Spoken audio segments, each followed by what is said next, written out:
Today's episode of the Meet and Greet Barbecue podcast is brought to you by AOS Outdoor Kitchens. They are the South's leading outdoor kitchen design and installation specialists.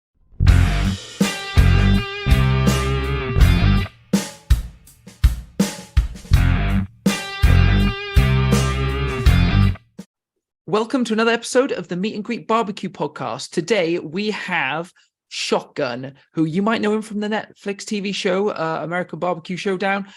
Fascinating man, really passionate, really knows his stuff and winning competitions all in his area.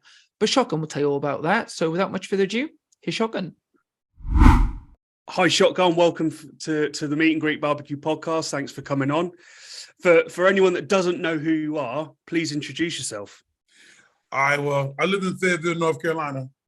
I'm a former U.S. Marine. I've been out for about 25 years now. Originally from Georgia, grew up in California, man. But a lot of things transpired, between then and now. And I decided, to get into barbecuing and everything. And I'm already shotgun because I was a truck driver. That was my CB handle. We had to have a little nickname to go by. My friend, his name was Top Gun, so he said we need a name for you. So I was like, Top Gun, something that rhymed with shotgun, like shotgun. I was like, no, shotgun. So I said, okay, cool. So it stuck, and I've been under shotgun for about 23 years now. I've been shotgun, and since I started barbecuing and everything, I was like, okay, well, let me change my name to something where people that would actually fit my barbecue. So I came up with the name Boar Hog, like the wild hogs and stuff. Yeah. I was like, I'm change my name to Boar Hog Barbecue. And a good friend of mine, because he's gonna make some t-shirts for me, he was like, man, don't nobody know boar. This right here in North Carolina, Fayetteville. He said, don't nobody know Boar Hog. Everybody knows Shotgun. He said, why don't you change it to Shotgun Barbecue? And I was like, that has a nice ring to it. So I said, what, since I live in Fayetteville, North Carolina, I'm gonna go with Shotgun Barbecue, Fayetteville, North Carolina. Bam. And it was born. I've been competing under that name I've been shotgun for a long time, but I've been competing under Shotgun Barbecue since 2014. Mm-hmm. Wow. There's another gentleman in the United States in Alabama. His name is Edward Peterson. He's also Shotgun Barbecue, but he's Shotgun Barbecue, period. I'm Shotgun Barbecue, Fayetteville, North Carolina. So you know where I'm at, which is the same thing as my YouTube. Well, like in the UK, we're quite far behind you guys when it comes to barbecue, but we're progressing, we're learning, we want to kind of become the best that we can, and so speaking to people like you is really going to help with that. So kind of when it comes to like the basics of barbecue, if you wanted to run through people how they should even think about taking their level up to competing, where should they even start? For me or for people that want to like follow me? Follow you. People want to follow you. Oh, I mean, the best thing to do, honestly, get you a little small grill. If you're not familiar with grills, get you a little small Weber kettle or a nice little small, Weber square grill, or even a green egg or something, and start in the backyard. And the best thing to do is to start cooking chicken. Chicken is the cheapest. I mean, you really can't mess up unless you burn it. It's kind of hard to dry it. Well, it's kind of easy to dry it out depending on the piece you're cooking, but you do some chicken, man, chicken legs, go in the backyard and just start practicing. And the good thing about chicken is that there's any seasoning that's out there you can put on chicken. Well, it will help you kind of really decide or figure out, this is the way I did it. It will help you figure out the best seasoning down to the worst seasoning to put on chicken. And then you can learn your temperatures of it. You can learn, you cook in different climates, rainy days, hot rainy days for where you guys are, cold days, straight up nighttime cooking, in cool evenings. Because what that's going to do, that's going to help you learn how your actual grill works in different climates. Mm-hmm. Not only that, but it's also going to show you where your stall points will be once you get to like 225, or 250, and then your grill falls back to like 212, 220, and just like, I've been on the grill for like 4 hours. It don't take chicken legs or chicken wings 4 hours to cook. Well, if you don't know your grill, it's kind of like knowing your girlfriend. If you don't know your girlfriend and you reach over to give her a kiss, she might sock you one, right? But she's not ready for that. You didn't take the time to talk to her and learn her. Nobody wants surprises. Yeah. I'm just so passionate about barbecue as well. Where does that passion come from? My passion came from my father again. Learning, watching him cook and everything, man. When I was a little boy, and I mean, to be honest with you, I never really wanted to get on the grill. I mean, I told Netflix the same thing. I never wanted really to grill. I was a clean-handed fella, man. I wanted to be a dentist and all that, nice stuff, I mean, like, hey, man, look good with the ladies and stuff, But as time went on, I moved out, and I got me a little small Weber kettle grill, which my father started off on when I was a young buck. And I started cooking chicken and half of hams, and just kind of like, not really knowing what I was doing, just kind of like following off of what I remembered seeing my father and my uncles do in the backyard, just from the simple seasonings to the simplest barbecue sauce, boom, bam, there it is. But as time went on, I started learning more. I started learning about the different type of woods. I started learning about different types of coals. I started learning the different types of grills, what to use. I mean, it just started pouring down like Niagara Falls, and I just kind of like, I was so open to it. It's like, wow, I love this, man, because again, going back to when I first learned how to cook, I had my family, I had a little boy, we lived in an apartment complex, and I'm back there, and I'm like, okay, rock this.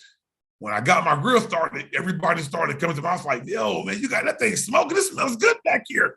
Well, all right, yeah, cool, no problem. I like that. So I kept doing it. Then we moved. We came to Fayetteville, North Carolina from Georgia, and I started throwing a lot of summertime birthday parties and stuff in my backyard. The only thing that I really had a problem learning how to cook before I really loved grilling was ribs. Mm-hmm. I didn't really know when ribs were done, when you can know when ribs were done without putting a thermometer and them checking them, because no self-respecting griller actually puts the meat thermometer inside a slab of ribs to check the temperature. I mean, we know that pork is done at 195, but technically speaking, when you pick up a rib and it's still stiff like this, boys, it's been cooking for 3 hours or 4 hours, it's not done. If you pick it up and it drops like a limp dick, oh, yeah, wow, that thing is ready. I mean, I'm telling you, if a bone pop out, oh, you just busted a nut. So now it's time to wrap it. So once my brother-in-law taught me how to do that, I mean, again, my passion just kind of grew. It just kind of expanded the horizons a little bit. And I was like, man, I love this shit. I'm out here, like, boom, And then one day I thought to myself, I said, because I threw a lot of backyard parties, and I would always invite friends over, and all the meat was on me. And I would tell them, I can get you guys full, but I can't get you drunk. So if you bring the beer, I got the meat. You bring the heat, I got the meat, So a friend of mine told me, he was my cousin, actually. He was like, man, he said, hey, man, you ever thought about, like, because you love this shit so much, man, you ever thought about, instead of inviting people over and you spending all your money feeding everybody, and then when they leave, all your food's gone with whatever you have left just for yourself, you ever thought about selling the shit, man? I was like, not really, bro, because it's just a hobby, and I just love the camaraderie in my backyard and everything. That became my sanctuary. And he said, you need to think about that. So I did my little homework and everything, and I was like, all right, let me see how this is gonna work. So I went and did my little research, came back, and I was like, all right, I think I'm gonna try this shit. So stepped out on the corner one day, and I spent about $100.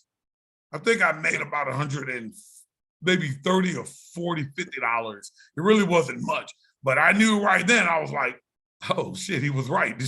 My shit is good. Everybody's fucking with me, So from that point on, man, my wings spread it. I caught a little breeze, and I just kind of flew. I was a kite, and I just kind of flew with the breeze and up. Then I kind of panned out a little bit, went a little higher, dropped a little bit, but I say all that to say this: even though I'm up in the air, I stayed grounded mentally. Yeah. Because no matter what you do or how good you get at it in that short of time or in that long of a time, if you let this blow up like a balloon, you get too high, too much pressure is gonna bust. And when that balloon pop, you're right back to where you started. You know why? Because you got too big for your own britches. So you got to stay humble with what it is that you do and still pay it forward to the ones that taught you. Yeah. That's No, couldn't agree more. So where did that backyard kind of, passion, and then, like you said, taking it to the streets, how did you end up in competition barbecue from there? I used to from the backyard again, came from me doing just a lot of, because my birthday falls in the summertime. And when I was learning how to grill, and then I just kind of like grasped just the basic idea of it when I was living in Georgia. Then we moved to North Carolina here in Fayetteville, and I just kind of like gravitated to it more, still inviting people over, because in my mind it's like, okay, if I'm gonna do something, I don't just want to do it and then give it to you and be like, hey, what do you think? To me, it's the shit. But to you, it's like, nah. So before I do that, I want to perfect it myself. So the way I perfect it, we're our own worst critics. So the way I perfect it is I invite my friends over. Now, if you, my friend, you come over and you tell me my barbecue is nasty, well, shit, hey, what do I need to do? It's too salty, it's too peppery, boom, boom, boom. And I'm still in the process of learning. I'm going to put myself back in the kitchen. I call it the lab.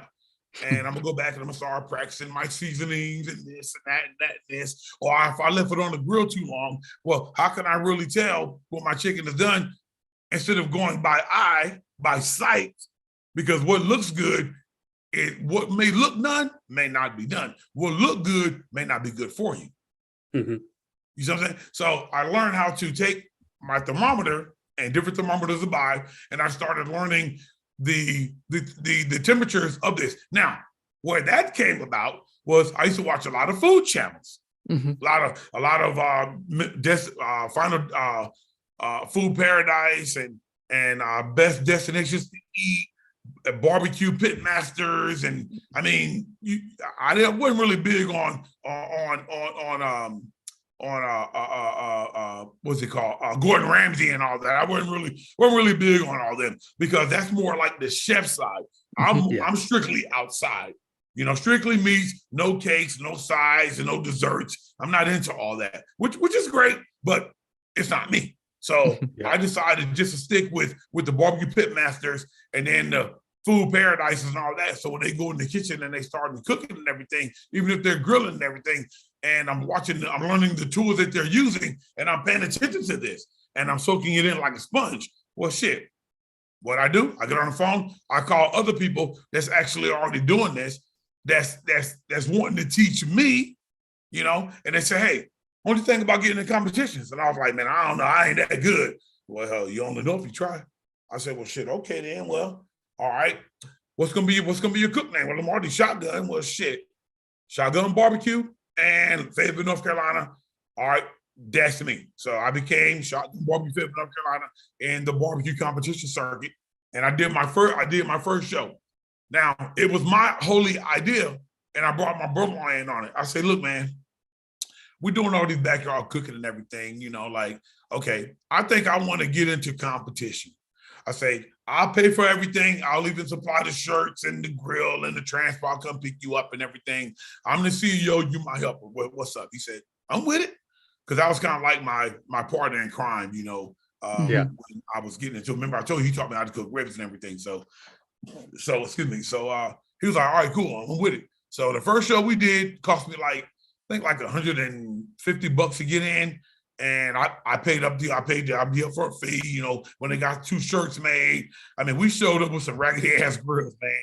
And I mean, it happened to be in October back in 2014. It was cold at night, and our first show we did, it was cold, and we had little pop-up tents and had a kerosene heater, and we tied tents together. Air still coming in. We cold as shit. Everybody else, they got their campers and and whatever it is they over there sleeping in, and we outside in lawn chairs and shit underneath the tent, drinking beer and cooking, not really knowing what parts of the meats to turn in, for all that. We just know how to cook. So we know how to grill. So it's like, all right, boom. We turned all our meats in and shit. We didn't get called for nothing. But then when they did the People's Choice Award for, okay, well, when everybody comes to the show and they pay this little money and they walk by all 15 teams and they sample little bitty bowls of barbecue. Lo and behold, we won People's Choice. First show ever. Won People's Choice. And it was like, wow. I let him have a trophy for like 2 or 3 days. And I was like, hey, I'm the CEO partner. That's my shit. Remember, you my helper. My shit comes home. And Shotgun Barbecue Fairfield, North Carolina was made in the competition circuit. And man, it was kind of crazy because probably about, let me see, 1, 2, 3, 4, 5, 6, probably about maybe 6, 7 shows after that, we didn't win shit else. And I'm gonna tell you why though, because one of the guys that's my barbecue forefather, I call him my big brother and everything. Well, one of my forefathers, he passed away. He taught me, he kind of learned who I was, through via Facebook and all, watching my videos and everything. And then my other guy right here in Fayetteville, in Fayetteville, he learned who I was. And he was more reachable than the other gentleman, like 2 hours away, 3 hours away. And we just talk. And he'd come to the house, and everything. And I'm back there doing that. And he said, man, when you win People's Choice, that's kind of like, for your first show, it's kind of like bad luck. Well, I'd be damned if that shit wasn't true. It took us like 6 years to win something else. But by the time the 6 years came, my brother-in-law, his son played baseball. He had to skedaddle on. So then it was just me. So I wasn't winning, but I was placing 11, 12, 13, sometimes 15 out of like 18 and 19 teams. So I'm losing by like maybe 1/1000 of a point. I mean, not by far. So if I'm like 14 or 15 out of 19, yeah, I'm kind of down there. But in all the categories, if I'm pork 14, 15, and I'm ribs like 11, 12, and I'm chicken, like 7, 8, I'm in the top 10. But I'm not winning any trophies. I'm not winning any money, but I'm placing. And to me, that's what really mattered, because I know if I can get in the top 10 in those categories, I perfect my game a little more. Hell, I can start winning trophies. Well, guess what happened? I did that. I started winning trophies. Let's see. The first big trophy the second trophy I won after we won People's Choice, it was a little church function, cost like $35 to get in, and we won second place in beef ribs, which we probably should have won first, but it was a church function and we didn't go to the church. And the people that actually went to the church, they knew who the pastor was, and the pastor kind of fooled us, as in asking us questions of how to cook the beef ribs, as if he didn't know. So we being us, like all cocky and stuff, again, kind of let our heads get a little bigger, a little too big. We're over there helping him, and in the end, he winds up beating us. Oh, no. It was cool though. So, all right, cool. Like I say, that's when that little gap went to where I wasn't winning anything. I was kind of by myself, and I was doing all these shows, local shows, probably about maybe a 2-hour drive from where I live at, south, or maybe west, or just maybe 50 miles right here in Fayetteville. Things I can get to that wasn't going to break the bank.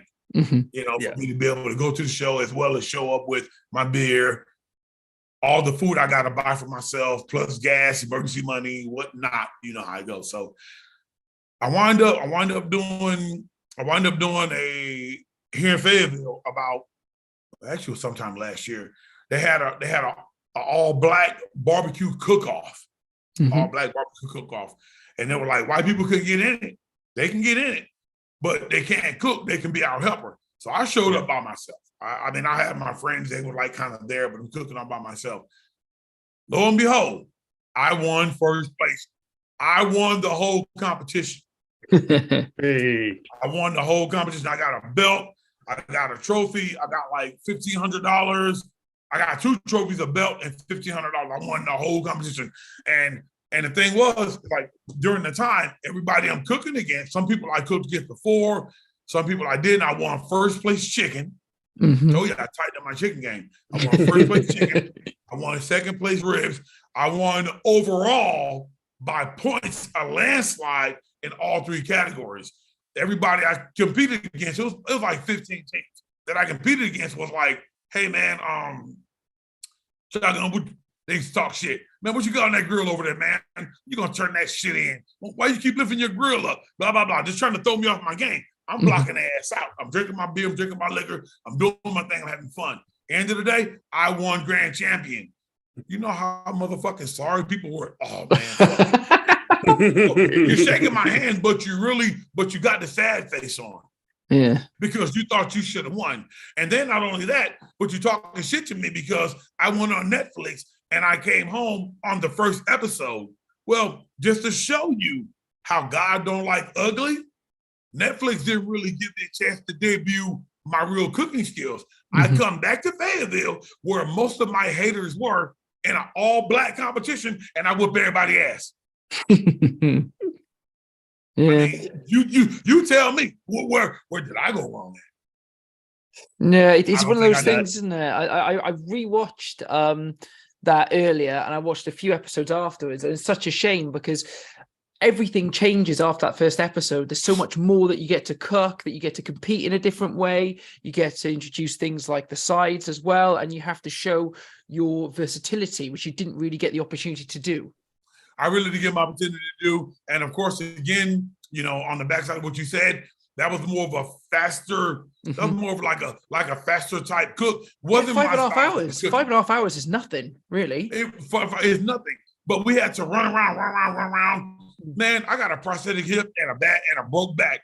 Hell, I can't move that fast. I like to get on my grill, set it up, get it going, sit back, crack a beer, talk shit to the guy next to me or across the yard and let my grill go. Get up when I get ready to check my food, turn my shit in the next day. Well, eventually, those episodes turned into that.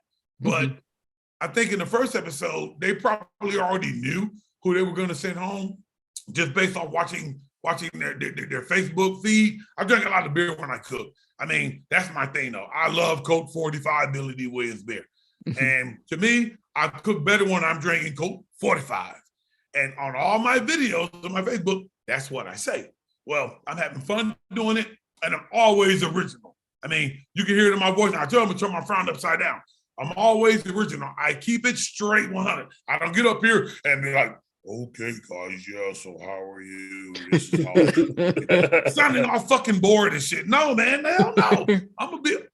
We're going to dance, we're going to clap, we're going to laugh, we're going to rap, we're going to do it all. We're going to drink. We might even trip and fall, but we're going to have fun. And at the end of the day, we're going to have fun. We're going to have fun doing it. And in my mind, in my eyesight, I love cooking. It's a hobby, but I have fun doing it. I don't take shit personally. Not out there on the grill. Now, if I'm competing in everything and I got to turn in some meat, yeah, I could turn it down a little bit and zone in. But once I get what I need zoned in, hey man, it's back to bullshit again. Once that tray gone, hey, let's rock and roll. How did the Netflix show come about? Well, again, so one of my remember the guy I told you that lives here, that's my big brother's barbecue. Yeah. He lives kind of like about maybe 30 miles from me, give or take. And all my videos on my Facebook page, I used to make a lot of videos, drinking and having fun and all that dancing. And I was told to like, okay, keep doing that, but just kind of refract from showing the beer so much. So he was like, okay, well, I was like, man, fuck that. I'm gonna be me. I'm gonna do what I'm gonna do. You can't control my fucking phone, whatever. And one day my guy, he hit me, he texted me, he said, hey man, again, because I'm wanting to get into competition barbecuing and stuff. He was like, I'd already done like 2 or 3 shows, and he was like, man, he sent me this message, this link. And I was like, what the fuck is this? And I called him, he said, man, I think this would be a good look for you. I think this will help you get more world renown. And he said, give it a shot. And I said, all right. So I went through, checked it out. It was a 3-month process of applications and cooking every day, sometimes 2 or 3 times a day. I had to go through, talking to people on Zoom and taking tests and just all kind of crazy shit. So, wow. Lo and behold, by the time I made it to like, I guess the second or the third round, the same guy that sent me the link He said, hey man, I'm in the neighborhood, I'm gonna come by your house. And he said, what are you cooking? I said, Netflix wanted me to cook some chicken thighs or something, sauce it up with some sides and post it upload it. He was like, oh really? He said, okay. He said, I'm gonna come by, man, just holler at you, man, boom, boom, boom. I'm like, all right, bet. He comes to my house. He's like, we talking to my wife and everything. He still got his work clothes on. He's like, where the chicken at? He tried out. He pulls his phone out. He pulls up the fucking website of Netflix. He starts fucking giving his comments on it. Needless to say, he was one of the representatives for Netflix. They came to my house. A good friend of mine, I did not know, it completely took me by surprise. Bruh, completely took me by surprise. He was like, I'm one of the judges in this area. He said, I know the girl, did she assign me? But I didn't tell her I knew who you were. Yeah. I sent you this link because I thought this would work for you, but I couldn't tell him I knew you. But now you made it to this point, and I like your food anyway because I've cooked with you before on the circuit. I'm gonna let her know, hey, shotgun is good to go. And that was like some really amazing shit, man, because I was like, yo, wait a minute. You the judge? Because somebody was supposed to come to my house, but I didn't know who, and it was him. He was the judge. And from that point on, man, every episode after that, every segment after that was Zoom calling at 7:30, 8 o'clock, having to tell a story about this, about that. I mean, the shit just got repetitive. And then it started getting kind of old, because I'm having to repeat the same shit and talking to different people. And, okay, when we going to get to where we need to go? And September the 29th, 3 years ago, it was like, all right, you guys going to have your was it September? I think it was September. Either August. Oh, it was August the 29th, 3 years ago. It was like, you guys are going to have your plane tickets, boom, boom, boom. We got there and they're like, we're taking 10 people. It was like, all right, out of like 2,500, 3,000 people that applied for the shit. I mean, you should have saw the negative comments about, man, they don't pay enough for what the fuck I do and this and that and this, so on and so forth, so forth. I mean, it was cool. I mean, like, okay, I'm not worried about what you're doing. I'm going to do what I'm going to try to do and see how it's going to work out for me. So I went and showed up and did my thing. And then, they tried to make it seem like I kind of wasn't really, they kind of made it seem like I kind of wasn't really knowing like what I was doing and everything on the show, but I knew what I was doing. It was just like it was a different pace for me, just different pace. And then when I came back and then the show aired and people got a chance to see it, and, I believe I got more lovers in the world, even here in Fayetteville, than I had haters. I mean, there was a lot of people hating. Man, this guy represented Fayetteville, he didn't know this, he didn't know that. Oh my God, he made us look bad. He can't cook for shit. Everybody's like, dude, why are you talking like that, bro? Guess what? This man did something that your ass didn't even do. Well, I wish I would have did. I would have showed him up. Well, you had the opportunity to do what he damn did. So why the fuck are you talking shit about him now?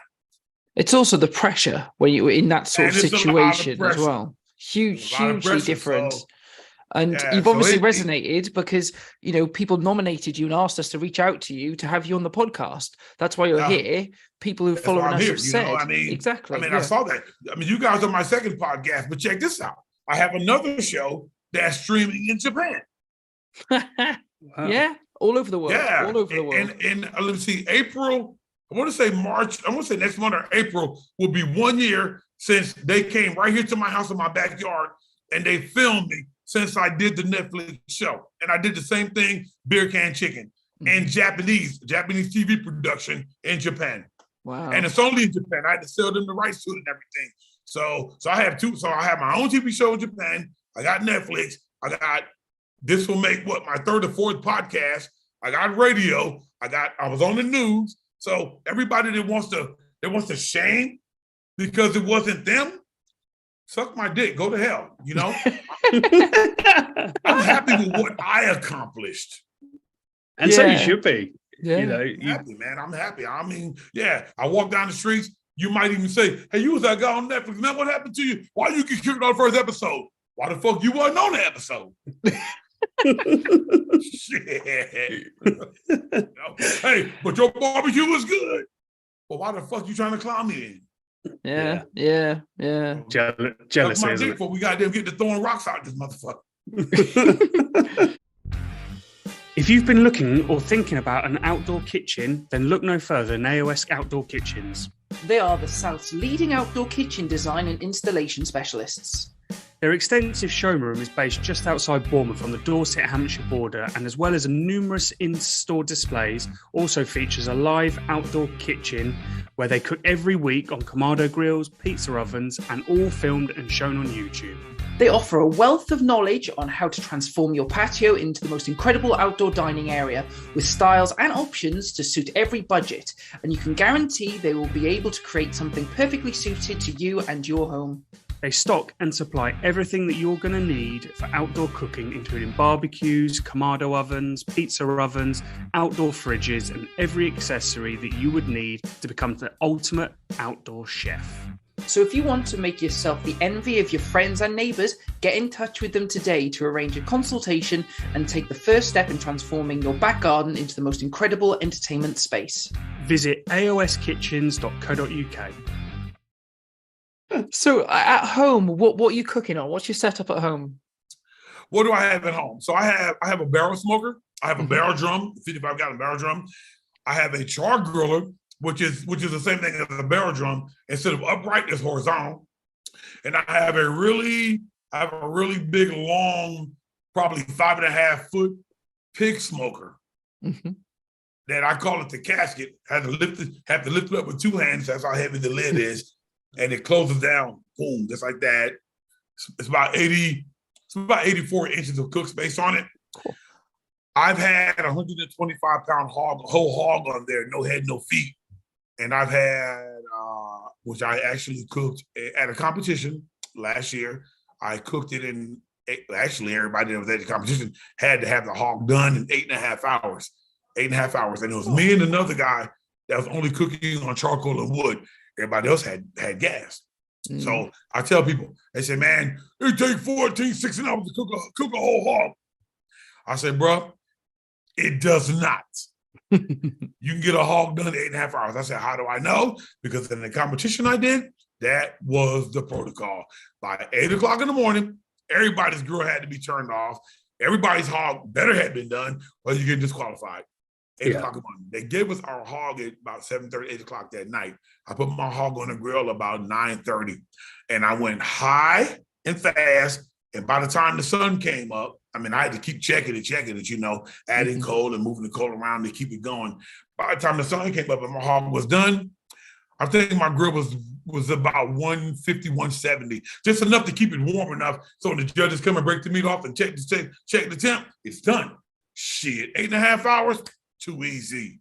I've had about 84 chicken leg quarters. I mean, big ones, all the way across the whole grill. So it's got a lot of cook space on it. Mm-hmm. Those are three of my grills, and then I have another upright grill. That's an actually offset grill. So I put my meat in racks 1, 2, 3, and down here is a smoke box. So the smoke goes in and fills the chamber that way, and my meat sits on the racks and cook. I can take the racks out, and I can hang my ribs, and they'll swing as they cook. So just a couple things in the backyard, nothing major, nothing big time, but the money I put into them, I started off with about probably maybe $400 for my big pig cooker, and I've had that thing maybe about 7-8 years now. Mm-hmm. And I probably got about $900, $1,000 tied up into it because it's cast iron steel, and of course cast iron steel, it starts to wear and tear and rust and get holes. So I had to go back and refurbish it, and all the money I added to it, it is an investment. It already paid for itself 12 times over. My upright barrel drum was a gift from my barbecue big brother, the guy that came and tested my chicken for Netflix. I went to his house one day to just kind of chill and show me a couple of things. When I got ready to leave, we cooked on the same grill that he gave me, brand new. He said, take this home with you. I was like, what? He's like, yeah, me and my wife, we're giving this to you as a gift because we know that you're very passionate in what you do. And we love it. He said, man, I love to cook with you. I love to cook next to you. I'll keep you posted on all the shows around, even in South Carolina, the ones that you can get to. That's not going to break your bank. I mean, this guy is like a 7-8 time like world champion, grand champion. I mean, I'm not on that level yet. I mean, I'm a pit master, grill master / amateur pro, but I wouldn't call myself a professional pit master. I don't, that comes with sponsors and I mean, I have my own gear. I have my own logo and design and my shirt and everything, but I mean, you talking about sponsors, man, and cameraman and people with the light when they take a picture of your meat, shit just don't look like that. It looks more up close, real nice, and I mean the word look like it can be in a magazine type shit. Mm-hmm. Yeah, mm-hmm. And I don't have that. And it takes a lot, to get that. But of course, I don't want any of that because when I get that, and I'm already disabled and I draw Social Security disability, that requires a lot of traveling and if you're paying me, just to show up at these shows and you're supplying all the grills and the coals and you give me checks and everything, you're going to have to wind up showing some type of 1099 form where the money is going. I cannot show where I'm receiving the money. Mm. So for me to do what I do, I pay my own little $150, $200, for this show here, that show there. And if I win $2,000 or $25 or even $300 or $400, that's my money. I ain't got to report shit. I come back home with more than I went with. I'm happy. Yeah, I won. I got a trophy. It's what they call hardware. I got hardware. I got bragging rights. Hey, man, I'm happy with it. I'm cool. With the competitions that you're doing, are they fairly local, or do you travel across the states? No, I travel across the state, and some of them I travel outside of the state. I mean, give or take, like Fayetteville, North Carolina is only about 50 miles from the border of South Carolina. I mean, that's kind of how low I am in North Carolina, from Fayetteville to what they call south of the border in South Carolina. But if I'm going to actually go into South Carolina, I could probably wind up doing maybe a 2.5-hour trip from Fayetteville into South Carolina. But I have not ventured off to a 3 or 4 or 5-hour barbecue trip up, going north or going south or going west. Could I do it? Yeah. Do I have the means to do it? Yeah. Do I really want to do it? Not really. No. Not really. I mean, it sucks to do like a 5-hour trip from North Carolina to West Virginia or somewhere, which I've been invited to go do these shows, and I'm paying $350 to get into these shows, and I got to bring all this stuff with me. I mean, that's emergency travel money. I have a pull behind camper trailer that I invested in. Real nice, very comfortable, But again, you're dealing with road hazard, I mean, then you got to go to them shows. You don't win shit, whatever the reason, you come back empty-handed. So that's $350. We'll say about $800 that you spend on all this shit to go to a show, but that's the name of the game. It could happen the same thing if I went 20 miles here in Fayetteville across town to do a show and I didn't win anything and I spent $100. Yeah. With me, it's just more like I ain't really trying to travel like that. Mm. No, I just kind of keep it within a 2.5 hour drive radius and bring my ass back to the house. And that's from Friday to Saturday.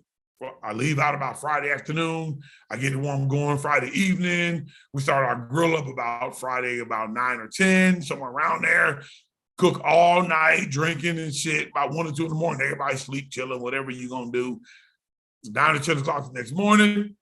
We turn in our chicken at 10. We're turning in our ribs at 10:30. We turn in our pork at 11. We turn in our brisket at 11:30. Depending on if they have a 4 meat category turn in or a 2 meat category turn in, a rib and a pork cook-off, or maybe just an all rib cook-off with a steak buy-in. I mean, there are a lot of different competitions out there. You just don't have, even down to chili. I just did a chili contest 3 weeks ago, won first place off of chili. Right here in Fayetteville, and I only drove like fucking 15 miles from my house. But I spent like 60 maybe 55, 60 bucks in my ingredients. Hell, I won 100, I won 200 and how much was it? I think I won like 170 bucks. I mean, off of 50 bucks, that's a come up. That's a nice, I mean, shit. I mean, you tell me, did I go wrong anywhere? Do you normally have to buy your own ingredients or buy your own ribs or briskets? Well, not all the time. Some shows you go to, they'll have the rib for you. Like if it's a rib cook-off, they'll have the ribs for you. If it's a chicken cook-off, they'll have the chicken for you. It just kind of depends. Sure. It just kind of depends. So for the most part, yeah, if they do have the ribs for you and they're only giving you 2 slabs of ribs to start, and turn in your best 8 cuts, you might want to bring maybe 2 more in case you get a serious rainstorm or your grill burn out or whatever the case, or you just go to sleep and forget your ribs on there and you dry them out and burn them up and they look blacker than my phone. It's like, wow, how can either I'm disqualified or I'm gonna jump on this other pack and try to get them done as quick as I can to get them turned in because I still got enough time to do that. Yeah. And that's what they always tell you. Even if they don't give you the meat and you show up to a competition and it's chicken ribs and pork. Well, you always want to bring at least 3 slabs of ribs and 2 packs of chicken thighs or 2 packs of chicken legs, family pack, and 1 brisket. I mean, you ain't got time to cook another brisket. So, Just to spare 14 hours. Right. Hey, turn in what you got and take your points and come back home crying. One of the things that we like, we hold dear on this podcast is barbecue fails. So we want to hear about the things that haven't gone so well for you. We quite often have them, Oh shit! Let's see. So that's how you learn, right? That's how you learn. Yeah, that's how you learn. So one time I was, my kids were in school, and now I've been, drinking throughout the morning and everything, and I put some chicken thighs on the grill, and I was like, all right, yeah, I got my vent set just right. I'm gonna go and take a nap. And I came back out. I woke up. My damn chicken, my chicken thighs was damn blacker than your shirt. And I had friends coming over to eat with me. That was some embarrassing shit. That was one. Another fail. I was. This is like just kind of funny moments, I was out at the racetrack, at the drag strip. And I was cooking real good, always indulging and stuff, selling food and everything. And I thought I tied my grill down real good on my trailer. I'm riding back, motorcycles, cars, everybody was just rolling. I go to turn the corner. I don't realize my grill's on back. My trailer shouldn't have fell. Instead of falling back, it fell forward. My racks, my coal, everything fell out, and all these things were fired. Everybody running up beside me, blowing the horn. Hey, your grill tipped over. You got fire all over the road. When I'm like, what? Yeah, okay. I'm riding home. When I get home, I see my grill actually turned over. I lost my grate. So whatever meat was on there fell off. I didn't even know it because I didn't stop. Man, I was like, oh my God. Like people blowing the horn. I mean, they're just funny moments, Yeah, what else happened? That's the first, by the way. We've spoke to lots of people, about fails, and normally people have burnt themselves or set something on fire, but actually to lose half a grill. Yeah. Oh, so there's another one since you said that, right? So last year, so I was cooking for this college, for the big college here in Fayetteville, and the girl had given me she gave me, I think, Matchlight charcoal. I don't use Matchlight, but that's all she had because she was actually sponsoring the show, and all I had to do was show up and cook. So you see how long my beard is, right? It's a little longer. So you put the pieces together, right? So I get the fire started, and I'm on my big casket. My casket is probably about maybe 3 feet deep on the inside, probably 3.5 feet deep on the inside. So I got these big gloves on, and instead of me using a stick to move my coals around, I put my face down in the pit and I moved the coals around. I don't realize that the fire has singed to my beard. Our friend shows up And he like, hey man, why is your beard orange? And I'm like, my beard ain't orange. He's like, you got seasoning in your beard? And I was like, I'm doing this and I'm pulling hair off. And I'm like, the hell? And I go and look in the mirror, burn my whole damn beard. We both died laughing. I mean, I probably burned about a half inch around my beard. Everything was, and I'm pulling hair and the smell, and I'm like, oh my God, beard smelled like straight burnt hair. I didn't even know that I burnt my beard. Because the fire came up on me and I'm down in the hole and I didn't realize it. Oh my God. Now that was another embarrassing moment. Everybody looking at me, telling me, thinking I dyed my beard and my shit's burnt. Yeah, that was crazy right there. Yeah. That's about all I can think of right there. That's a real good selection. Yeah, they're good ones. They're good ones. I mean, most of the things that we've been having more recently, I mean, I've had nightmares. I've been trying to do pizzas more on the Kamado, and the amount of times that I actually get the pizza stuck on the peel and then you try and flick it off and it just absolutely destroys the stone, things like that. It's just an absolute nightmare. Crazy. Absolute nightmare. But I do need to up my game if I'm going to be losing a grill on the back of a car, right? You might want to do that. So what's next for you, Shotgun, for 2023? What's your plans? Well, March the 4th, coming up in about a couple of weeks, there's another chili cook-off at the Harley-Davidson dealership here in Fayetteville. I'm thinking about doing it again. If I do, I'm going to do the same chili recipe I did 3 weeks ago, which was a brisket chili, no beans. And a lot of people around here is not really doing that. Although I do have venison, which is deer meat, already chopped up and ready to go for chili as well. So I'll start off with that. And then March 25th, the whole hog competition I told you about, that's about 2.5 hour drive away. I'm thinking about doing that one again. That one is called the barbecue. The barbecue blue is blues, brew, and barbecue. Blues, music, brew, and barbecue. And that's $100 entry, and they supply what you're asking. They supply the whole hog. Yeah. Their only thing is they don't want you to bring any of the hog home. But of course, hell, if I got to pay to get into the competition, I'm stealing some of that. I'm taking a lot of hog to the house. Give me a big old trash bag and throw that barbecue in there and go take it over there to the corner and give out the rest and hope I win People's Choice or something if I didn't win a trophy, first, second, and third place. So that's what I got going on so far. But like I say again, with my father's situation, between now and then, I mean, I just really don't know. Take it as it comes. Yeah. Yeah, exactly. I'm just going wherever the wind, whichever way the wind blows, man, is the way I'm gonna ride.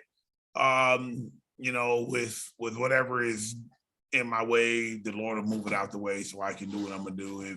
If I don't know, it's just I don't know. I just don't know. Yeah. I want to compete, but I got. Again, that's my most important worry right now. And if that wasn't there, then I'd be a little more excited about telling you, what's for Shotgun in 2023. I mean, I can honestly say I did start the year off right, doing a chili competition and winning first place. Very first one, January the 27th, it was actually. Was it? No, what we in March? Just February. Yeah, January the 27th, a couple weeks ago, I did the first one, first show for the year, first month, end of the month. But hey, to come home with a little small trophy and money and stuff, I mean, yeah, that's cool. I mean, I'm happy. Again, I'm still grounded with it though. I'm not, oh yeah, I'm gonna kick your ass. I do that. You can't beat me, all that type shit. Nah. Yeah, don't worry about it. Oh, fantastic. To be honest, I'm not sure what else. Is there anything else that you'd love to discuss? I was going to add to that question. Yeah. To pay it forward to a lot of my friends that look at me as a barbecue pitmaster in their eyes. That like what I do, envy what I do, admire what I do, and want to learn off of me, kind of pay it forward to them. I mean, that most definitely not just in 2023, just something I'm going to continue doing that I've already started. Doing my videos and just kind of letting people know, hey man, you want to learn something? I mean, of course, it's gonna come. There's certain things in life that's free, and there are certain things in life that you're gonna have that's gonna come, with a small price. Yeah. I can't give you all my secrets for free. Yeah. Well, we need to see the shotgun cookery school. That's what we need to see. Shotgun barbecue school. Hey, I started to do that, but my shotgun cookery school mainly just involves maybe one person that may follow me on Facebook or talk to me via Messenger and or just come by the house, whatever, and just see me in action. I don't let everybody know what I'm doing. I mean, especially like if I'm doing a big cookout tomorrow, and I got like 50 chicken legs and 3 slabs of ribs. I don't set all my seasonings out on the table so everybody can see what I do.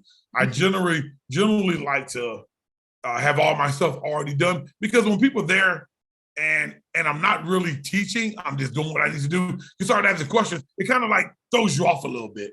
Mm-hmm. Yeah. If I'm in a teaching mode, then yeah, it's going to be a lot slower pace, a lot more of, okay, instead of using this, you can use this.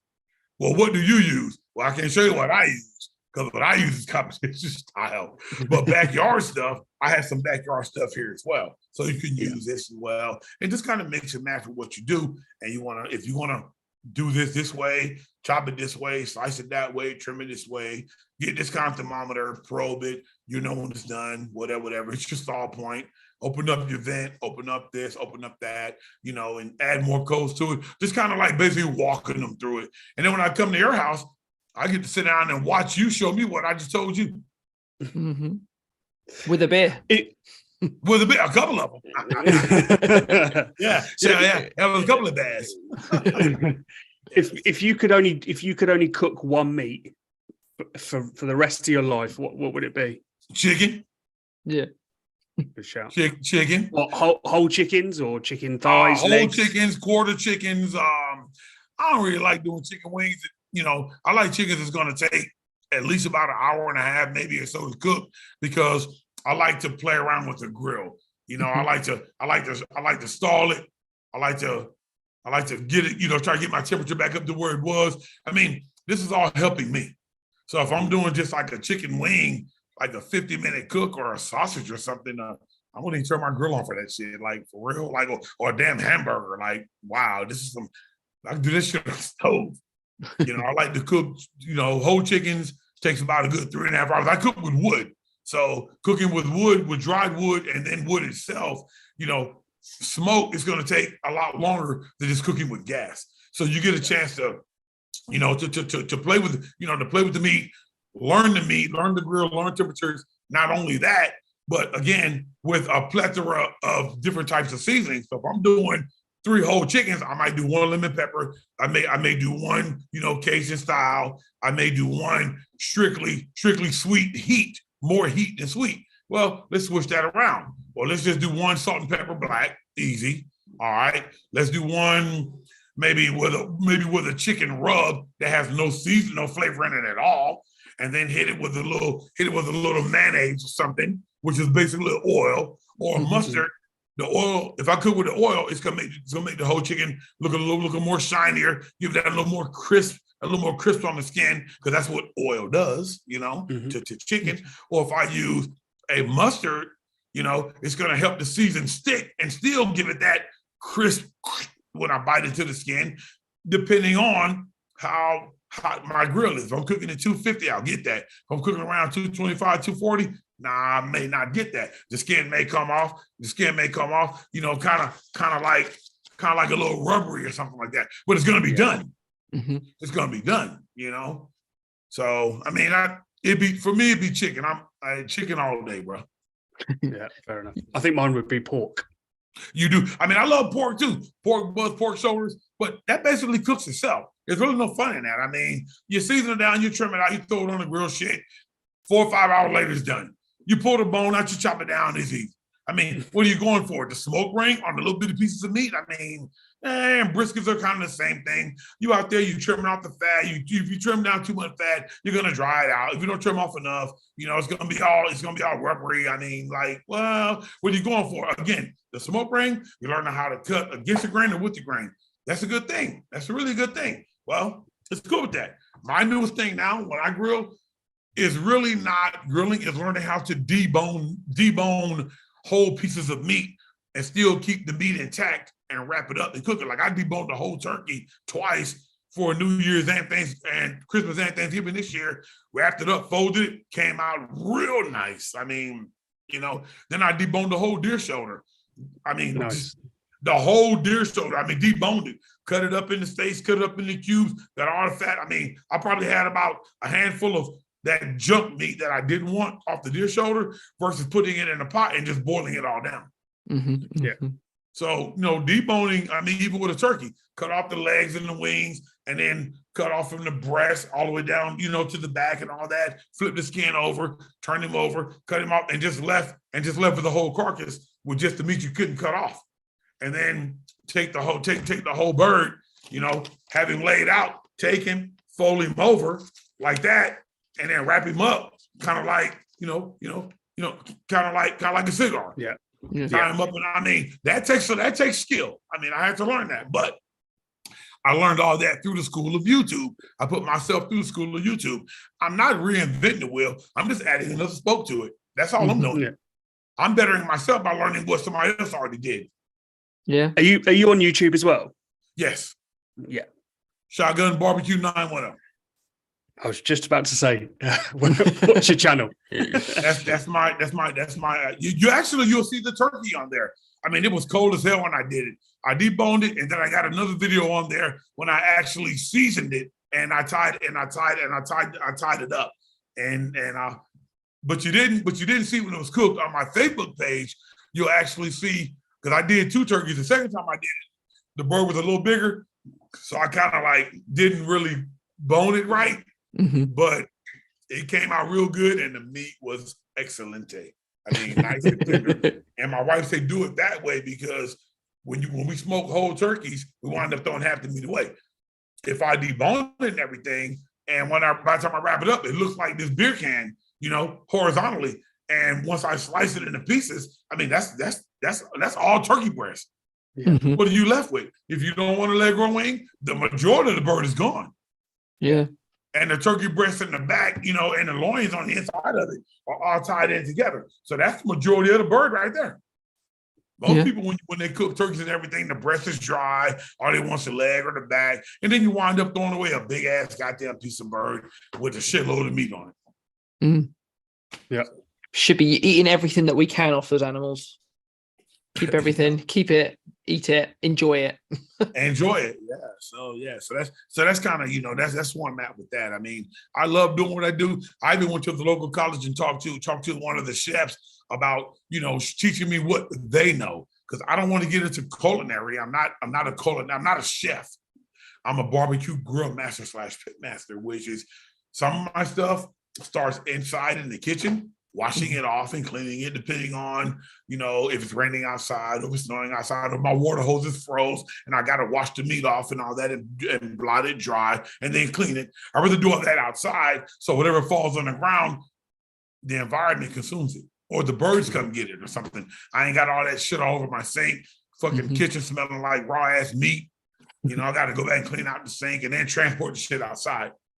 Yeah. So I do all my stuff on the back porch on the table and all that good stuff. And I put the shit out there in the dirt and all that. And whatever falls on the ground, if it's edible and the dog can get it, I let him have it. If it's a bone or something and he can't eat or swallow it, I try to pick it up as quick as I can or step on it so he don't get it. So when I clean my hands, I pick all that shit up, put in the trash bag and throw it away. Mm-hmm. Yeah, I don't leave it laying in my backyard. I mean, little small pieces of meat, and shit like that, fall, the birds or the ants or whatever, the squirrels come find that shit, they'll eat it, go back to their squirrel nest and get hit by a hawk. So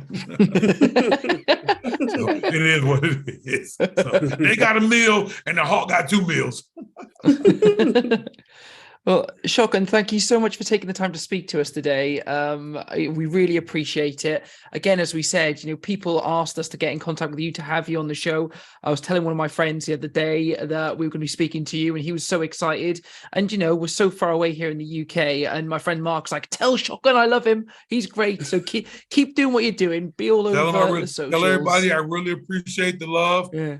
From Shotgun Barbecue, Fayetteville, North Carolina. Love the support, man. I do only what I can do and then some. It's keeping barbecue fun, isn't it? And then tell them this too. Tell them this too. Hey, you're only as good as you train. If you train sloppy, you're gonna cook sloppy. Just like the gym, right? I mean, hey, if you train sloppy, you're gonna look sloppy. If you get in the kitchen and you practice exceptionally well, you're gonna cook exceptionally well. You're gonna have bad times, you're gonna have bad cooks, you're gonna have some bad days, some good days, hopefully more good than bad. Then again, just might break even. Don't give up. And each one teach one. Each one teach one. So if you learn something that your brother over there don't know, don't be afraid to go over there and show him how you got to where you are. Mm-hmm. When you die, you can't take the knowledge. You can take it with you, but who can use it? Nobody. No, that's a really good piece of advice. Yeah. No, as I said, Shotgun, it's been absolutely amazing having you on, and we hopefully we can talk to you again. Yeah, hopefully, yeah. I really appreciate you guys having me, man. It's been again, like a not so good day for me, but again, the conversation, everything. I just kind of turn my frown upside down. It's gonna probably just kind of drain a little bit. It's actually 8:55, 9 o'clock my time. So when I hang out with you guys, I'm gonna eat, let my dog in, and get ready to retire, as you all say in England. Retire. Well, it's 2 a.m. our time, so we will. Oh, 2 a.m. Yeah. Oh, well, I better stay up then. I better squally on down to the local pub and give me another beer. You go do that, man. Thank you so much, Shotgun. It's been great speaking to you. So all you guys need to do now is help me get a passport and fly me over to UK. My wife says she wants to come. Hey, we'll speak to sounds good. We'll speak to our government and we'll get them to sanction it. Hey, look, as long as you try, we're good. Trying is half the battle. Exactly. It exactly. Is. All right, man. Thanks very much. Yeah, try to you guys have a good morning, rather. Have a good evening. All right. Bye, Shotgun. Cheers. Bye-bye. Cheers. Right. Bye. And that's it for another episode of the Meet and Greet Barbecue podcast. Thanks so much to Shotgun for coming on. What a legend. The guy's so much fun, clearly passionate about barbecue, and it was a joy to talk to him. As ever, we want to hear from you. So if you get in contact with us through our social channels or on our website, so that's at Meet and Greet Barbecue Podcast or meetandgreetbarbecuepodcast.com. Until next time, keep on grilling.